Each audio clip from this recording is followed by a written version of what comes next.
Welcome to One-on-One. I'm Steve Adubato. This is a great show to host because you meet the most interesting people who do the most interesting things. And Dr. Ken Womack is no exception. He is a historian of a little band called the Beatles. From Liverpool, right? That's right, John, Paul, George, Ringo. And he's an author, and he's the Dean, School of Humanities and Social Sciences at Monmouth University. Good to see you. Good to see you too, Steve. Like so many others, grew up, little kid, Newark, New Jersey, Beatles, come to Shea Stadium what year? 1965 and 1966. See, twice. They did it twice, August 15th. Okay, each year. Biggest difference between those two visits in terms of reaction and response? By Did they come into LaGuardia or JFK? They came to JFK in 1964, but by 66, they were on the wrong end of things. You know, they were seeing attendance dwindle by 1966, believe it or not. What? That's right. By the way, Beatles in existence 62 to 69. Correct. 66, things are going south? It was a rough year. You know, it was, John Lennon called it the Jesus Christ Tour. It's when he famously made his remark. And the United States responded in a rather Tell folks dark what he way. said. He said the Beatles are bigger than Jesus. He sure did. And what he was really referring to, and I'm not just his apologist here, but what he was really referring to was the fact that they had become so big that they were beginning to dwarf other parts of culture. Did a significant part of our culture resent the Beatles' success?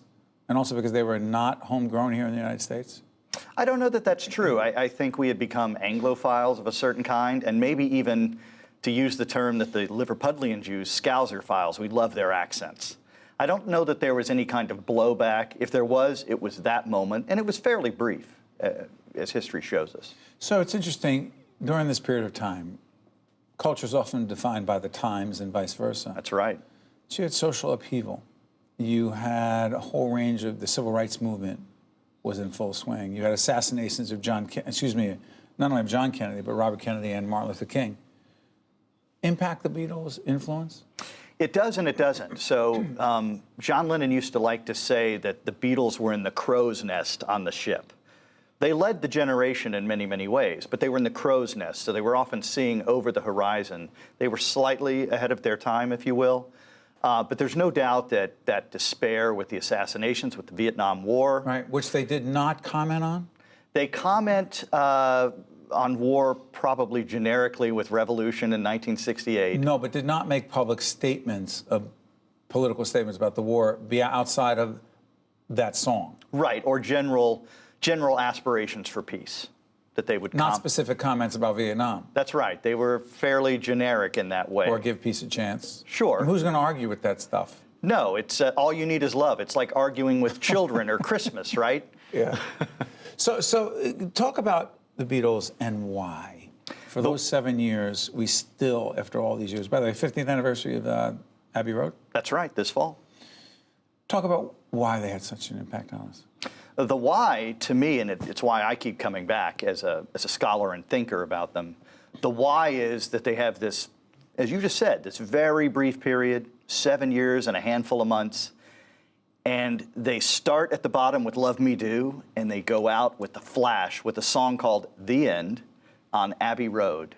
It is just a monumental career of style, musical ambition, and originality. And when kids today hear the Beatles, they have that same tingle factor you did way back when. When I heard I Want to Hold Your Hand. Yeah, they feel that they're hearing something special, something different. So, 7 years. They own their own stuff? They own what the Beatles, the smart move they made during their late years together was to own the master recordings. So what the heck did I hear that Michael Jackson bought from Paul McCartney? What? Explain that to me. So there was a long-running dispute with the Northern Songs, which is the Beatles publishing. The first part of it occurs in 1968-69 when the Beatles were cash poor because of Apple, and they were unable. Apple Records, Apple Corps, right. And they were unable to buy back control of their own properties because they were cash poor. Other forces intervene, and we get ATV Music, which exists until the early 1980s when they were for sale again. There was what do you call it? A disclosed auction. Paul bid, Michael Jackson bid, Paul was overbid by Michael. McCartney's known for being sometimes a little careful. Yes, that's the one. That's the word. That's the one, yeah. So Michael Jackson got the music because he outbid Paul McCartney? Essentially, yes, in I believe 1983. And at that point, he becomes the agent, or his company becomes the agent for their compositions. So this is, it's a big story, but let's not forget the Beatles were still getting most of the revenue from their music. That now has reverted back to Lennon and McCartney. So how about this? You could talk forever about the Beatles' impact on style, culture, dress, hair, music, obviously, and being successful in the business, branding oneself. Your explanation as to if there is one reason why they broke up only after 7 years, what is it? If not, why else other than one reason? One reason's hard to come up with. Can we just blame it on Yoko? We can't. Why can't? We cannot. I've been doing that for years. Can I just get? I apologize. I must take that from you. That's the problem with having historians here. Yeah. So John Lennon did have a well-known heroin addiction in the summer of 1969. There's no doubt that played into the disbandment. They were used to all sorts of experimentation, other kinds of drug use.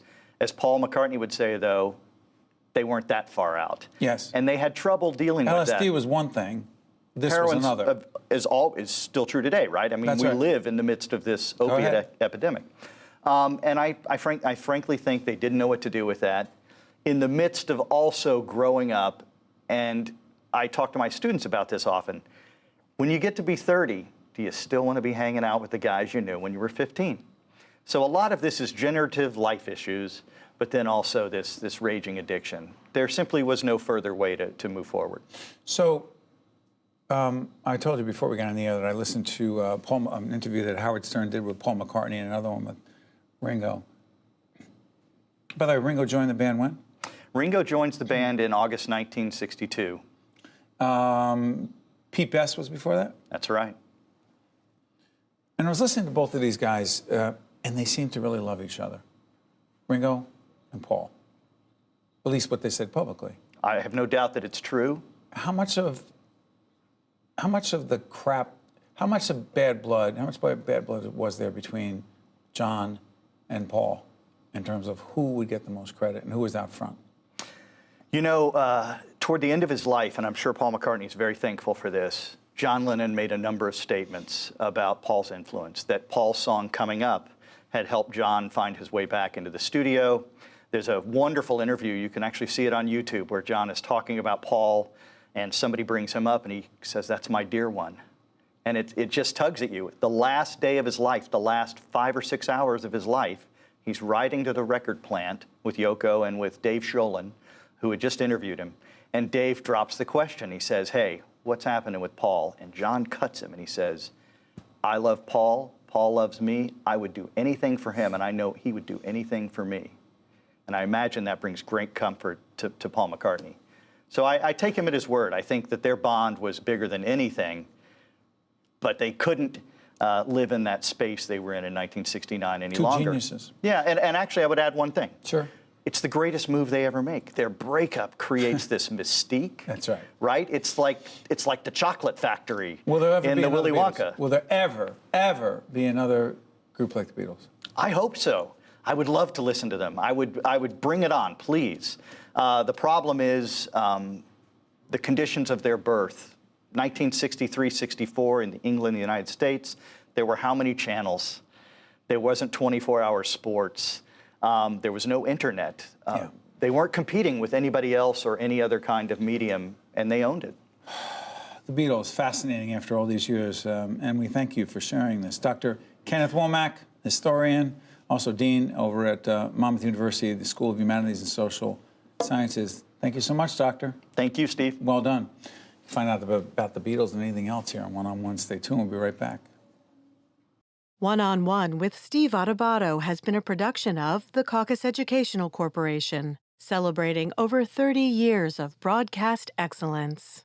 Funding for this edition of One-on-One with Steve Adubato has been provided by the Healthcare Foundation of New Jersey, Valley Bank, New Jersey Sharing Network, the law firm of Gibbons, P.C., NJM Insurance Group, NJ Best, New Jersey's 529 College Savings Plan, and by University Hospital, Newark, New Jersey. Promotional support provided by Jaffe Communications and by Commerce and Industry Association of New Jersey. Transportation provided by Airbrook Limousine, serving the metropolitan New York, New Jersey area.